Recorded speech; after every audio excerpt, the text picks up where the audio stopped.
Good afternoon, everyone. My name is Rebecca Eck, President of Chi Tau at Large Chapter. I want to welcome you today to our September coffee chat titled the Tim Lowrey ALS Panel Series. I AM ALS was co-founded in 2019 by Brian Wallach. Am I saying that right? Wallach. Wallach, an ALS patient and former prosecutor, and his wife, Sandra Abrevaya, with a goal to rewrite the narrative around ALS and empower those impacted by the disease.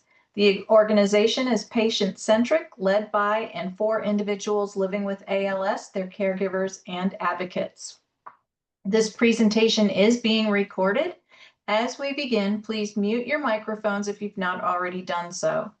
It is with great pleasure that I introduce our panel facilitator, Carolyn Tredway, whose younger sister, Nell Tredway Hardy, was a fierce ALS warrior from the time of her diagnosis in 2009 to her passing in 2017 at 59 years old.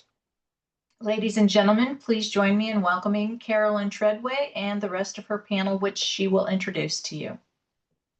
Oh, thank you, Rebecca, for that very nice introduction. And yes, I come to you from New York. I am located in New City, which is about 30 minutes or so north of Manhattan.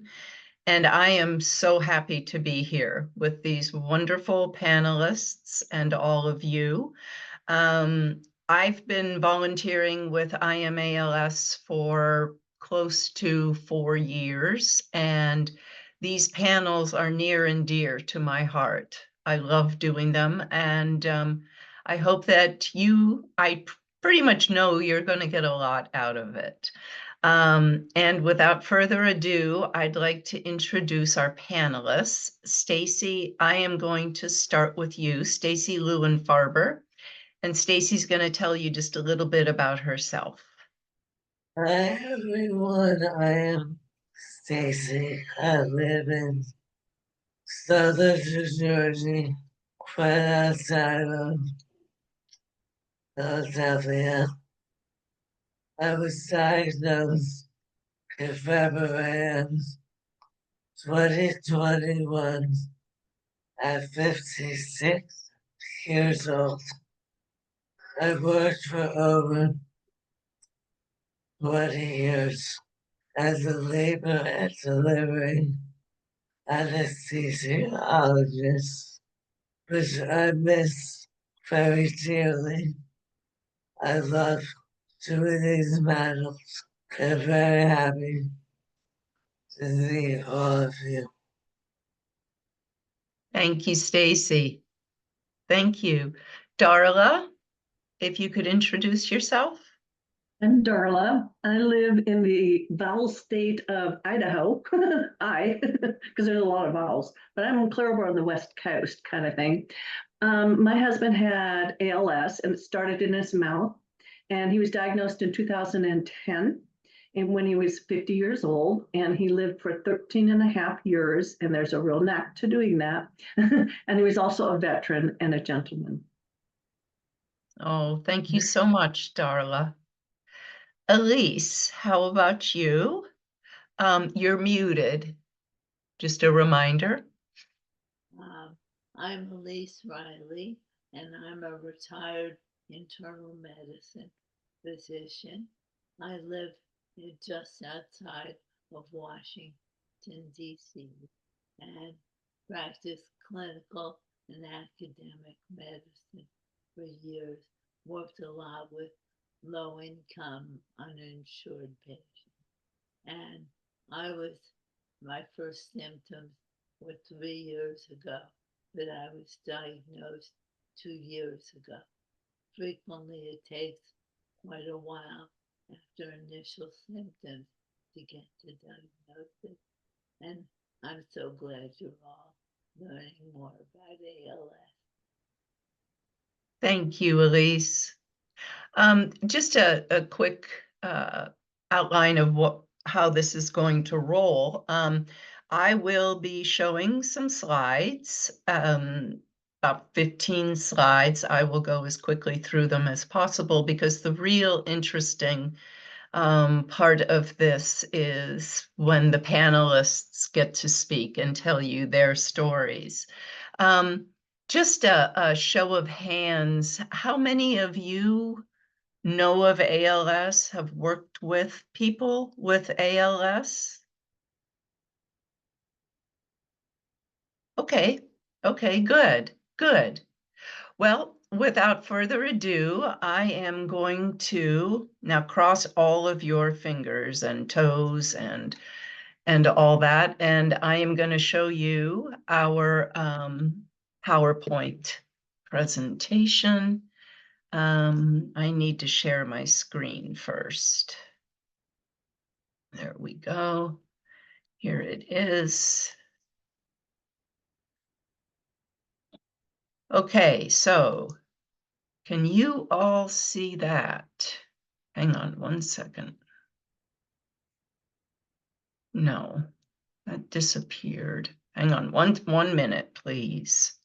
Okay, share my screen. Here are the slides. Yes, we can see it. Okay. Okay, I'm just going to leave it like that because when I enlarge it, something happens. Okay, so as we said, this is our group from AM ALS. It is a volunteer-centric organization, and we are doing the Tim Lowrey panel series. We'll be speaking about the definitions of ALS, the diagnosis, and Elise mentioned that it took quite some time to get her diagnosis, which is very common among patients. Spend some time talking about genetic ALS and the treatments, of which there are very few. So ALS is referred to also as Lou Gehrig's disease.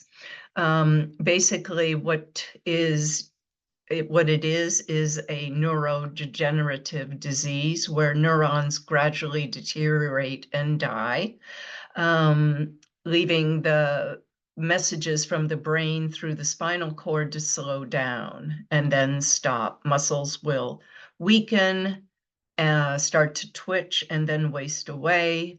There are no known cures for ALS. Some fast facts about ALS. 6,000 Americans are diagnosed yearly.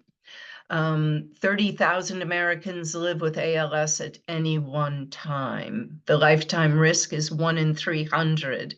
So we usually say to college students or high school students that we're speaking with, if you're in a class of 1,200, 4 of those students are going to hear you have ALS sometime in their lifetime. Military veterans, such as Darla's husband, such as Juan Reyes here, pictured, are twice as likely to be diagnosed with ALS as the general public. It affects everybody. It affects people of all races. 35% of people with ALS will experience cognitive impairment. It's an additional 15% are going to have frontotemporal dementia, FTD. And while there's no cause known yet to ALS, researchers are investigating both environmental and genetic causes. There are 2 ways in which ALS will present. It will either be limb onset, where you have an onset of muscle weakness in the limbs. You've got muscle twitches, cramps, tightness, spasticity, and weakness. Or it will be bulbar onset ALS, where the symptoms begin in the throat area. The same fasciculations are going to up here. Your tongue and neck are going to experience the weakness, slurred or nasal speech, difficulty chewing, and production of excess saliva. What makes ALS tough to diagnose is that it is a diagnosis of exclusion. The neurologists, physicians attending the patient are going to have to exclude a lot of other diseases that sort of mimic the symptoms of ALS. They do that by giving really tough, long tests, EMGs, MRIs, blood tests, muscle biopsies. Genetic testing is also important because 10 to 15% of patients have that type of ALS. This is probably my favorite slide because it really gives you, it puts a face to the story of ALS. And it is a person, Beth, who is a wife of one of our volunteers. In 2017, she noticed that she was having a slight tremor in her hand. She experienced odd falls. And it wasn't until 2018 that she had the diagnosis of carpal tunnel. And again, that's one of those conditions I spoke of that mimics ALS. She had surgery. She went through surgery in 2019, no improvement in her hand. She went through EMG, and that noted motor neuron difficulties, and she had a cervical stenosis diagnosis at that point. She went through yet another surgery, neck surgery, and still there was no improvement in her hand. In 2020, she watched her hand continue to atrophy. She had a drop foot and no neurologist referral. And so you look and you see 3 years that this woman went through 2 different surgeries. She went through a couple different indications of what she had wrong with her without a referral to a neurologist. So she and her husband, Bob, said, okay, that's enough. We're going to go see a neurologist. And in the first 15 minutes of seeing this physician, she was, they mentioned ALS. The neurologist mentioned ALS. The diagnosis was made in less than 4 hours. But why does this prompt diagnosis matter? It matters because we can prevent these patients from being excluded from clinical trials. There's a very, very slim window for them to be able to get into these trials after onset of their disease. My sister tried repeatedly and could not because of her lack of pulmonary function. It also prevents unnecessary surgeries. And if we have prompt diagnosis, we can get these folks on medicines and therapies right away.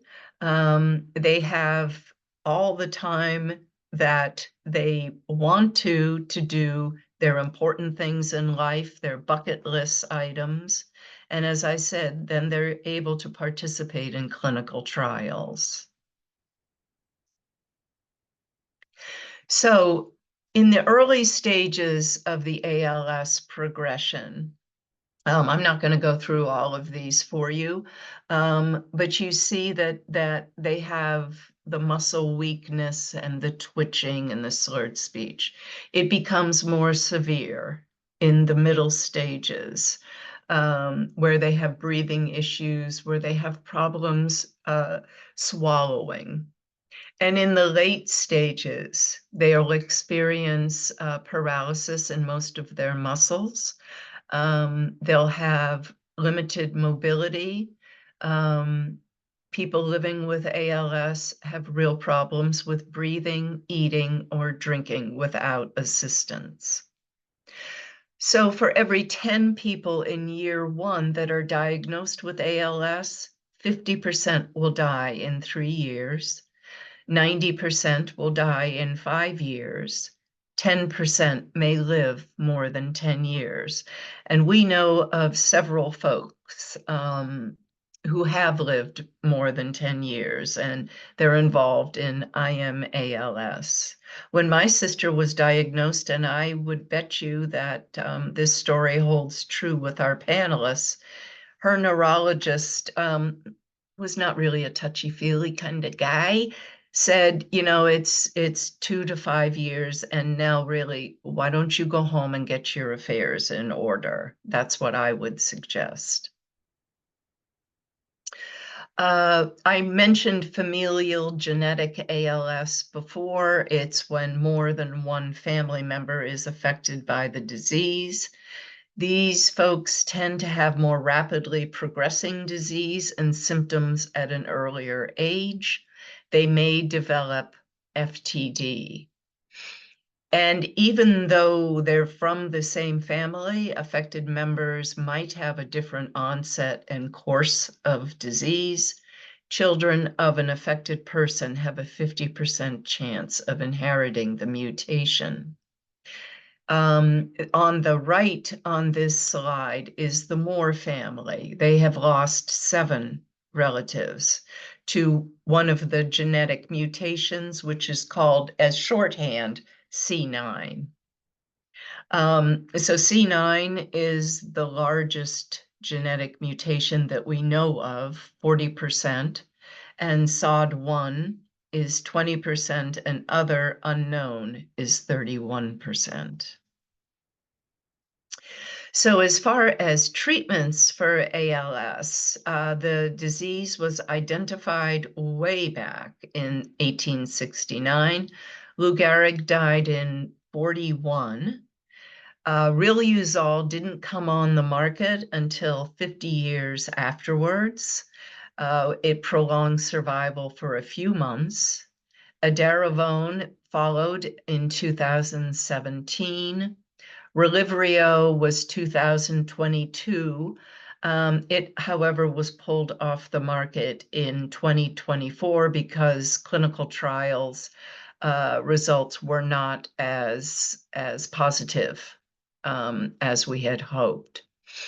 That Qalsody, which is shown at the right, the generic name is tofersen, really is about the only medication out there that has shown real promise, and it is specifically for those with SOD1 ALS that I referred to on the previous slide.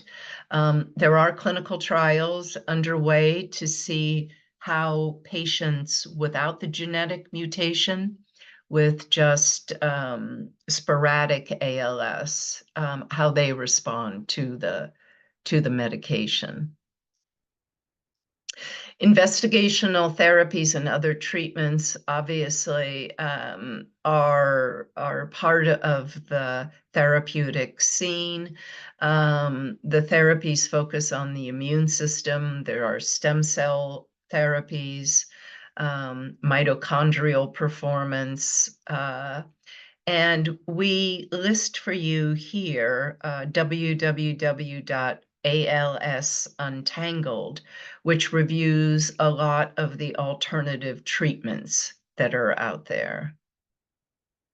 Now, all of this is, I know, it's a bit depressing, but I will tell you that this community is so hopeful for a cure, so hopeful for a treatment that will make this a chronic disease that people can live with. Some of the most hopeful, fantastic folks out there is, one of them is Lowrey Knox Carey. She has a podcast called I'm dying to tell you, which is just an incredibly hopeful hour-long discussion with various people. Andrea Lytle-Pete has participated in marathons in all 50 states on her trike there. She has written a book about her travels. She also has a wonderful award-winning documentary about her marathons. Mary Grace Porter was in the Invictus Games last winter.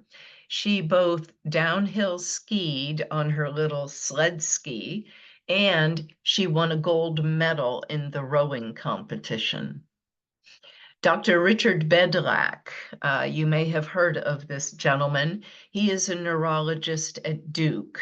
He is doing he believes firmly in hope and has been treating ALS patients for a number of years. It's his website, ALS Untangled, that we recommend to you. He's also doing clinical trials that look at hope and what hope can do in the treatment of this disease. Just a real quick note about the Morris principles, which our panels proudly subscribe to, that ALS patients, we feel, must be involved in all healthcare matters having to do with their health. This applies to healthcare professionals, community members, legislators, policymakers, people like us who strive very much to involve them in everything we do. Nothing about us without us. And they are named after Sandy Morris, who was a pillar in the ALS community. She was diagnosed in 2018. She passed in 2022. These principles very much mirror what the HIV community had, as far as they called them the Denver principles. And we've made up our own, the Morris principles. Okay, that's it from me. And now I am going to turn it over to our wonderful, I apologize that my computer didn't work properly, but at least you got to see all the slides, but they didn't have the razzmatazz that they usually do when we can do it full screen. So I'm first going to ask the panelists to talk about their diagnoses. Stacey, can you talk a little bit about your diagnosis? What were the first telltale signs? How long did it take for you to be diagnosed? In July of 2020, I noticed I was having trouble opening less and a little while in the operating room. My hands were not as strong. And then I dropped the pen and went to see my spinal surgeon. I had a history of back problems. I had previously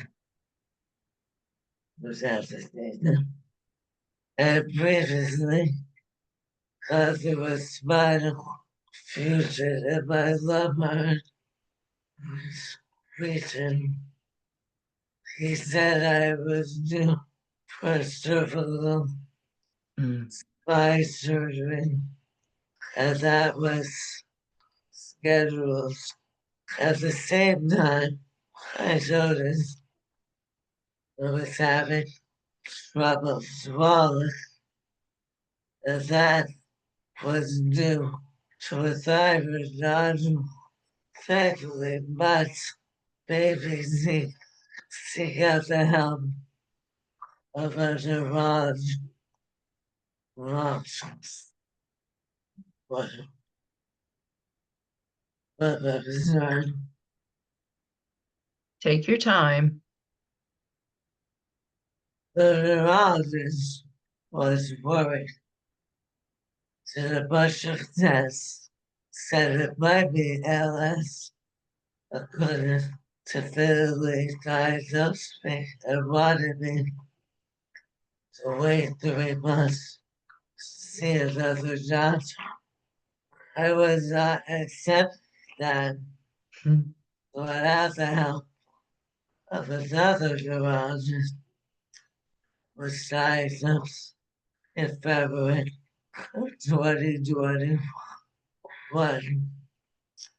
That being said, I pushed because of my medical background. I worry about the people who don't have that background and so to push. Absolutely. Absolutely. Darla, can you tell us about your husband's diagnosis? You know, I think it's an unfair advantage if you have some medical knowledge, but even that doesn't help much because how many times do you diagnose an ALS person? I had one ALS person when I was a brand new nurse, like 30 years before my husband had it. And what she had nothing to look like what Dave was going through. But basically he was 50 years old. He was 49 really at the time. And he was talking at Christmas time. Our kids were coming home and he slushed his words so bad you couldn't understand him. And he was just a healthy guy and he was in denial of anything. And he said, yeah, I just have a lot of spit in my mouth. Now, to a nurse, you're going to say, stick out your tongue, let's see how much spit you got. And so he did, he dutifully did. He stuck out his tongue. I said, well, lift it up. He goes, I am.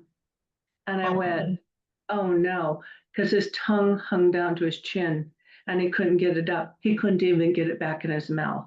And he was just shoving it in his mouth. And he said, I'm okay, I'm exercising it.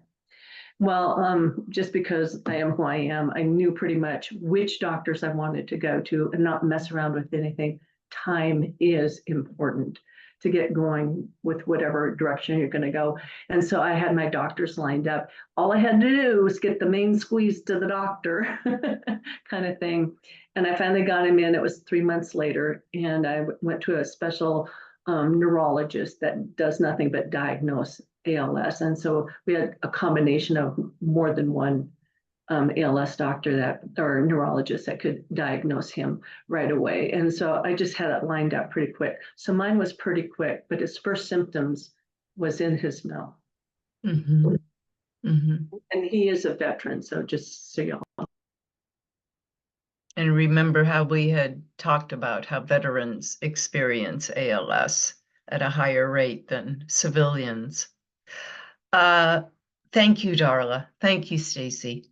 Elise, how about you? Can you share with us your story of diagnosis? Sure. In the summer of 2022, I started to have some trouble with stumbling and walking. I have horrible pronation and hadn't gotten new orthotics in years. So I thought maybe that's what it was. I went in and saw a physiatrist, and he discovered I had a big foot drop. At that point, I had a foot drop, and my big toe on my left foot wouldn't move. So we went at that one point. The ALS was in the differential, but so was nerve compression or sciatic issues. I had EMGs, I had multiple MRIs, including MRIs of my nervous system alone. And the good news was no ALS. So I kind of did a lot of physical therapy. And, as a physician, I went, I'm not totally sure about this. Or when I tried to get into Hopkins, but they turned me down. And I then went and saw a neurologist who said, well, maybe ALS is a possibility. And he did a second EMG. I'd already had one and came back and said, good news, I think it's chronic sciatica. And I continued to not progress a lot, but a bit. And so I finally pulled the doctor card and got somebody I know to get me into Hopkins. And I went in, so about 6 months after I initially tried to get it. And I'm thinking, that's me with my connection. So you can imagine, and my persistence. So I got in and he did an EMG and I said, I think you have motor neuron disease. And we ended up doing a whole bunch of tests. And I was diagnosed a year after my initial symptoms. And I think that's with my knowledge and persistence. But twice during the year, ALS had come up and been dismissed. My EMGs were not diagnostic. Eventually, they did become diagnosed. Oh, thank you so much, Elise. My sister's story is similar. There were several red herrings with her health that threw the doctors, and her diagnosis took, thinking about how long it takes some people years, it only took Nell about 8 months or so, but she had she was an equestrian. She was a great horseback rider and had experienced several falls off her horse with head trauma. She had also, when she was in high school, she was on the diving team, and the pool where they were practicing diving wasn't properly marked so that a swimmer was in the diving area, and Nell crashed down on the swimmer and broke part of her neck. So they thought maybe that was, this was a residual effect from that. So it took quite a while. And eventually, though, it was the EMG done she lived in Western Pennsylvania, Erie, and she went down to Pittsburgh and was diagnosed down there. Stacey, I'm going to go back to you. Can you share some of the challenges that you face living with ALS? And I know that's a broad question, but if you can just tell these nurses some of the challenges. Sure. Well, obviously, speaking is a challenge, mostly because of my breathing. I'm supported 24/7 on my 5-map non-invasive ventilator. I'm in a wheelchair with very little use of my hands. Why she's everything done for me. All my activities of daily living. I need someone else to do for me.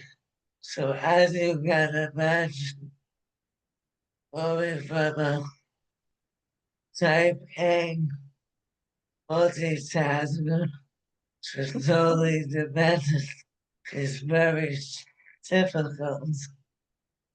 The biggest challenge is ALS is not static. It changes every day. And every day there are new challenges. that Yep. Yep. New plateaus that you reach, new changes in your condition. Right. Darla, what were some of the challenges that your husband faced and you faced as a nurse?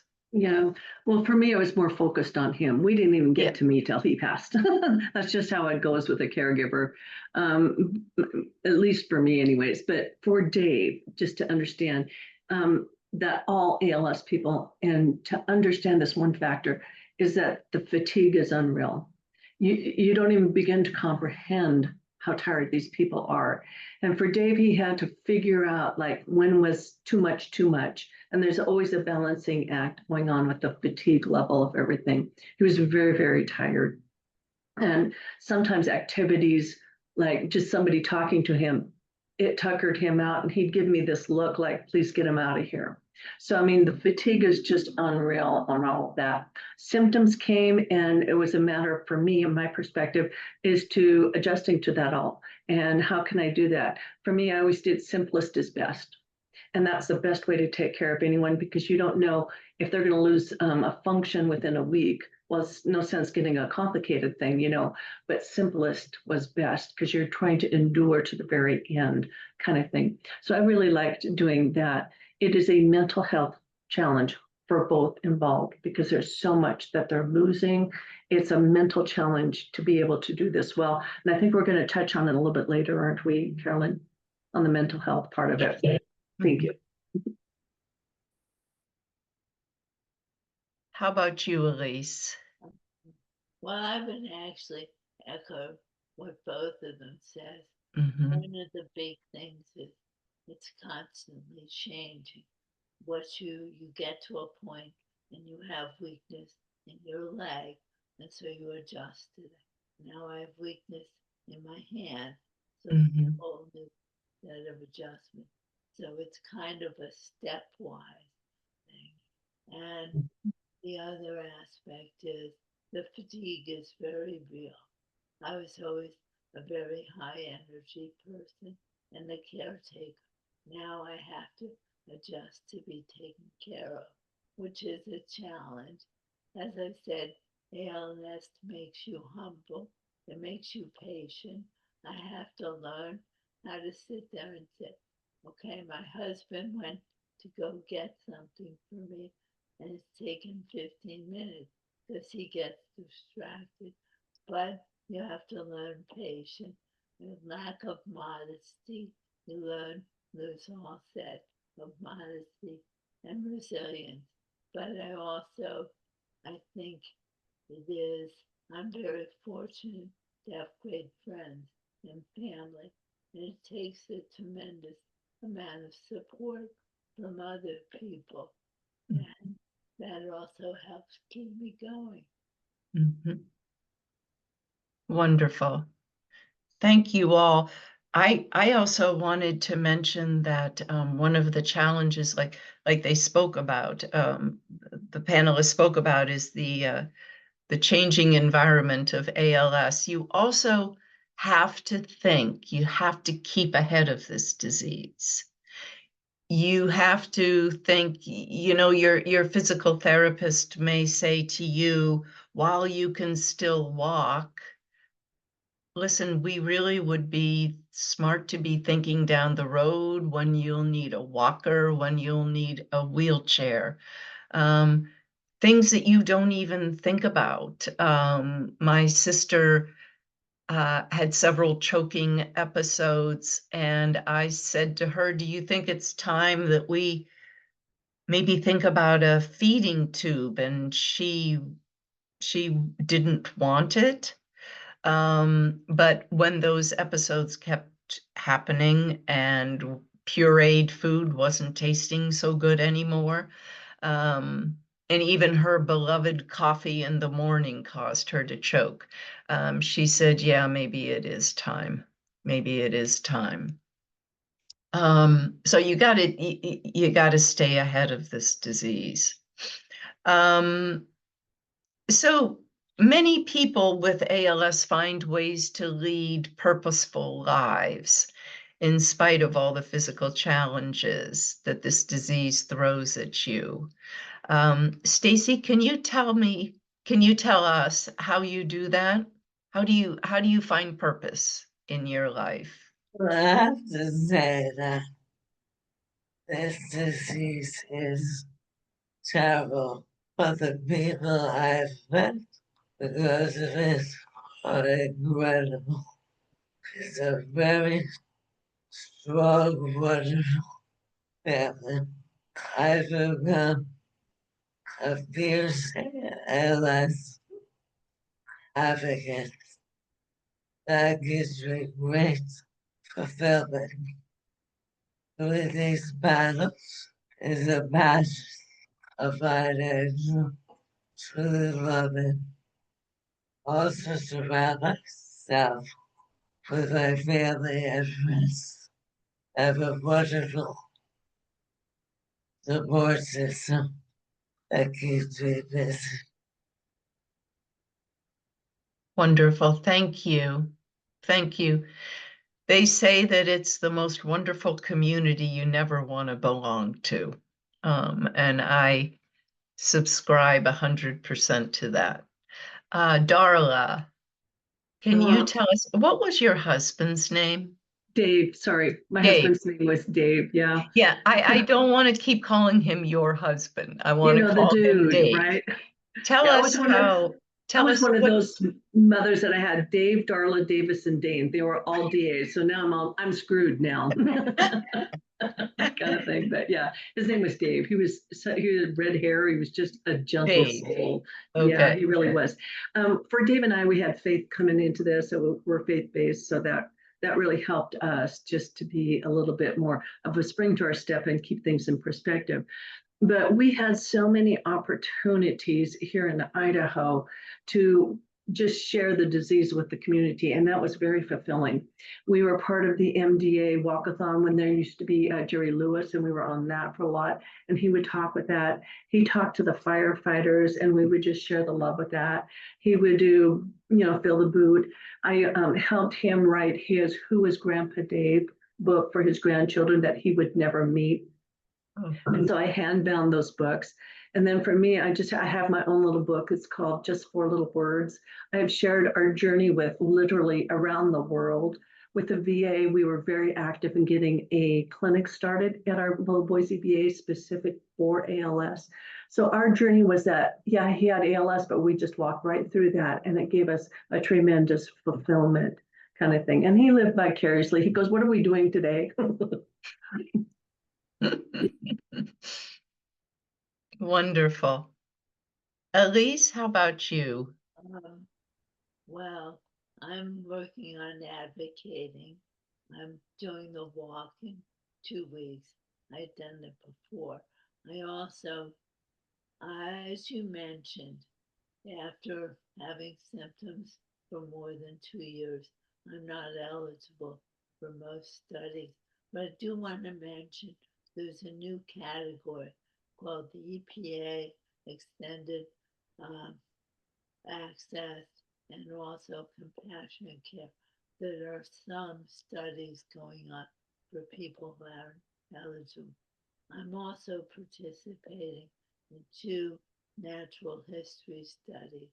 I just finished 3 very full days at NIH participating in the Always study, which collects data and resources and will feed it into a central depository. Hopefully, maybe with AI, they'll be able to find commonalities. I will have my whole genome sequenced. I had the LPs and other things. And then speaking to people in the community. As I said, very fortunate. I'm 74 and have 5 grandchildren, and nothing better than a 4-year-old to keep your spirits up. Oh, I bet. Oh, that's lovely. Just lovely. Thank you, Elise. It is 1:15, and we have 15 more minutes, which we absolutely can fill up. But I just wanted to ask if anybody had any questions, because we're here to speak. It's great if it's an interactive kind of situation. If not, that's fine too. Tammy. Yeah, Sure. I was curious about the statistics that you shared about veterans being at such a higher risk. And obviously, you know, when you talked about the genetic factor only being like a relatively low, so they're astronomically higher in getting diagnosed.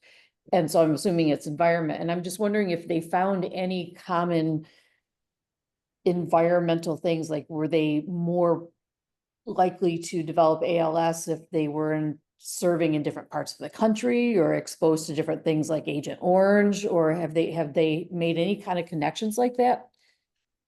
No, interestingly, I was just at the PVA summit, Paralyzed Veterans of America, and they're still studying it. They're thinking that it's environmental. It's also head trauma comes into it. The toxic wastes that they encounter. I think you see it a lot with, and Darla, you can speak of this. Your husband was in the military. Yeah, I think it's environment plays a big part of it, you know, and maybe that changes some of their DNA structure, the mitochondrial for sure. But my husband was in Emmett for a long time in a little town in Idaho, and they had the radiation fallout back in the 50s or 60s, and everybody knows it caused cancer, and that's pretty predominant. But this little town of 5,000 people have one of the highest percentage of ALS people in America. And I truly, you just have to think it has to do with something environmental. But my husband never hit his head, but he had all the other stuff, like he was around electricity, he ran, there's just some of these markers, but I can honestly say, I don't think they're any closer now than when Dave was diagnosed kind of thing. They're trying to figure it out. But if you go to why. Like the glom, you know, when they studied the glom, they thought that for sure they'd figure that out. And they finally abandoned it and said, we can't figure nothing out.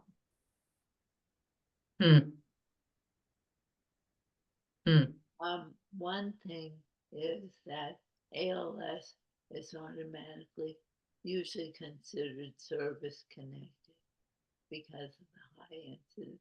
And there's some of that extent, there's certain categories. I believe some of the pilots were higher, but even down to people who are in combat, there's some they don't really know why. It's still being looked at. Yeah, it is. ALS is a service-connected disease. So the veterans, you know, are entitled to much more service at the VA, right, Darla? Yeah. If you have a veteran and they are diagnosed with ALS, get them as quick as you can to the VA. VAs vary in different parts of the country. Some VAs are just like, but where I'm at is just phenomenal. We have them diagnosed and they have absolutely everything they need within a week. So there are vast differences in how VAs approach everything, which is really, really good. And I wanted to do a perspective on all the doctors and the nurses and the positives and the negatives that I experienced with healthcare people coming in and out. And from my perspective, it kind of hinged on Dave and I, how we approached you all and greeted you and let you know where we were at. All these people became our friends. The grumpier I was, it was never Dave, it was always me when I'm tired, then the harder it was. But any professional that came in to help us, if they didn't know a lot, and even if they did know a lot, ask questions, because we will be more than willing to let you know what we are capable of, what we need, but don't come in and assume you can help us, because it takes a relationship to be able to come in and help us. And so it's real tricky to kind of help us, but questions are always good. Please try to get the perspective with that person, because the symptoms are so different between all of us. Like Stacey, I mean, she does a phenomenal job just talking with the pillow mask, and Elise does a microphone. Dave overemphasized his words. We're all different. But for the most part, most people were absolutely wonderful. And the ones that weren't, I parted with and I was done with. I know. Desi. I'm curious, outside of the VA, if someone is diagnosed in the community, how quickly and easily are you able to get the services that you need, like your SSI and stuff like that if you're too young? Is that a big battle? Do you have to go through several applications? Yeah, I mentor a lot of people in our community because we lost everything after COVID. And I got a lady who her husband was finally diagnosed like at the beginning of 2020, and she had nothing. There was nothing. And she said, I'm trying to find Darla. And it was a year and a half later. That was the first connection she had for any kind of help. She knew nothing, nowhere to go. She was so lost and so alone. And that's a very common thing, especially in our area right now, because everything got lost with COVID. The people in the community, it's a different kind of a beast for sure. Stacey, I'm going to ask you and Elise what your experiences were with the healthcare system. So, knowing how to navigate the system definitely helped a bit. I started off with one doctor, which is a caregiver. It's that found my home at another clinic in Philadelphia. I'm lucky I live in an area with many big ALS centers. I go to a multi-disciplinary clinic. It is very helpful. All my specialists have to be in the room. OT, PT, neurology, speech, respiratory, and mental health, social worker. It's a long day, but very worth it. So I have had positive experiences. I live in a major urban area. Right. And I think it makes a difference where you live. Like if you're in a city, that you're going to have a lot more. But if you're like rural, like we are, there's nothing. I mean, these poor rural doctors, they don't know anything. But we do have Zoom. But I found that a lot of those people that do the clinics online, they've decided to charge appropriately, and people can't afford to do them. So it's a real conundrum. But even within a big city, as you know, Carolyn, that we have a friend in Mississippi, and she lived in poverty. She got nothing. And that person within 79 days. So there's a vast difference of how ALS is treated within America, in the world, actually. Yep. Elise, do you have anything to add about your experiences with the healthcare system? So obviously, as a physician, I knew more about resource. I go to Johns Hopkins, and like Stacey, it's a ALS clinic, and there are ones throughout the country where you have all the people coming to see you at once. Long days again, but very useful. One of the things I think on the ALS Association website, there's a map of the United States, and you can pull up each by state ALS centers. But again, can be hard to get to. As I said, even with all my connections, it took time. I will mention there are the ALS Association, the Gleason Foundation. There are a variety of resources that frequently have loan closets and provide things for people. I do want to mention one thing before we go. Dr. Richard Bedlack, who you mentioned, has a site called ALS Untangled. One of the hard things is an illness like ALS. People say, well, take this vitamin or this vitamin, or people wanting to sell you treatment. And the ALS Untangled, as a physician, I love to set out a site where they have graded the evidence on many of these different vitamins and treatment, the way we do in medicine. They have a good theoretical basis. Does it? Are there any studies? And so it's a great site if somebody is wanting to go look at some alternative treatment. Yeah, just Dr. Richard Bedlack is just, he's wonderful. Wonderful. Can we help you with anything else? Is there anything else we can tell you? If not, anybody got anything? I'm going to ask the panelists to give us their last bit of advice and their last words of wisdom. And I'll start. Let me just tell you that the thing that probably aggravated and or made my sister happy was that when people didn't realize / did realize that it was still Nell. It was still Nell in there. And that's I think one of the hardest things for her was that people would treat her differently after she was diagnosed.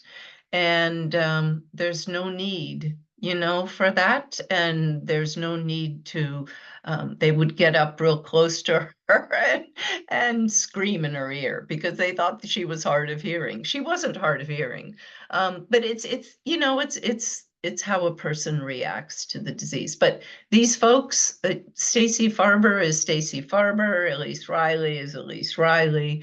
Darla's Dave was still Darla's Dave when he was diagnosed. So that's what my last words of advice are. Sorry, Stacey. I would echo what you said, Darla. Absolutely. Despite the past, despite the struggle, talking despite being paralyzed, I'm 100% the same person. So I want to be treated that way. Good. Great.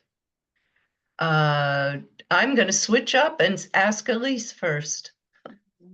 I would totally echo that. Okay. Somebody looks at me and can think that I'm not all there, but I clearly am. And I think it's important also, and this is for medicine in general, to recognize who the patient is, maybe even just a few words about what they did or what they like makes them more real.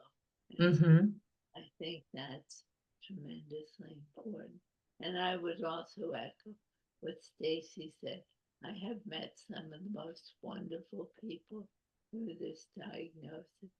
It tends to be a fairly resilient group. Wonderful. Thank you. And Darla, last but not least. Oh, gosh. A